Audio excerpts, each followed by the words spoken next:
यह कहानी एक पेंटर की है जो बहुत ही अच्छी पेंटिंग बनाया करता था। एक बार उस पेंटर ने ऐसी पेंटिंग बनाई जिसके बाद उसे लगने लगा था कि यह पेंटिंग उसकी ज़िंदगी की सबसे अच्छी पेंटिंग बनी है, जिसमें कोई भी गलती नहीं थी। वह बहुत ही खुश हुआ और सभी लोगों को अपनी वह पेंटिंग दिखाने लगा। उसने वह पेंटिंग अपने एक दोस्त को दिखाई और उस दोस्त से कहा कि यह मेरी ज़िंदगी की सबसे अच्छी पेंटिंग है, जिसमें कोई भी गलती नहीं है। उसके दोस्त ने उससे कहा कि अगर सच में तुम्हें यह देखना है कि इस पेंटिंग में कोई भी गलती नहीं है, तो तुम इस पेंटिंग को एक चौराहे पर लगा दो जहाँ पर लोग आते जाते रहते हैं, और वहाँ एक बोर्ड लगा दो और उस बोर्ड पर लिख दो कि अगर आपको इस पेंटिंग में कोई भी गलती दिख रही है तो वहाँ पर एक काला निशान लगा दीजिए। उस पेंटर ने वैसा ही किया, अपनी उस पेंटिंग को एक चौराहे पर लगा दिया और वहाँ पर एक काला ब्रश रखकर वहाँ से चला गया। जब वह पेंटर शाम को वापस आया तो उसने देखा कि उसकी पेंटिंग पर इतने निशान थे कि वह पेंटिंग पूरी काली हो गई थी।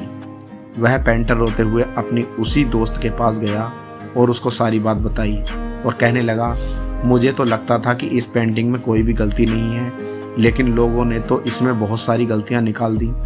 यह सब सुनने के बाद उसके दोस्त ने उससे कहा कि तुम बिल्कुल हूबहू ऐसी ही दूसरी पेंटिंग बनाओ और उस पेंटिंग को उसी चौराहे पर रख देना, लेकिन अब वहाँ पर लिखना कि इस पेंटिंग में आपको जहाँ पर भी गलती दिख रही है वहाँ सुधार कर देना। उस पेंटर ने ऐसा ही किया। उसने हूबहू वैसी ही पेंटिंग बनाई जैसी पहले बनाई थी और उसे उसी चौराहे पर रख दिया और वहाँ पर काला ब्रश भी रख दिया और वहाँ से चला गया। जब शाम हुई और वह पेंटर वापस आया तो उसने देखा कि उस पेंटिंग में कुछ भी बदला हुआ नहीं था। पेंटिंग जैसी लगा कर गया था वैसी की वैसी ही थी, उसमें कुछ भी सुधार या बदलाव नहीं था। पेंटर यह देखकर हैरान हो गया और अपने दोस्त को सारी बात बताई। उसके दोस्त ने उससे कहा कि दोस्त, इस दुनिया में गलतियां निकालने वाले बहुत लोग मिलते हैं जो एक सेकंड में अच्छी भली चीज़ में भी गलती निकाल देते हैं, लेकिन उनसे कहा जाए कि आपने गलती तो निकाल दी, अब इसमें सुधार भी कर दीजिए, तो कोई नहीं करता, कोई भी सामने नहीं आता। इसलिए हमें लोगों की बातों पर ध्यान नहीं देना चाहिए।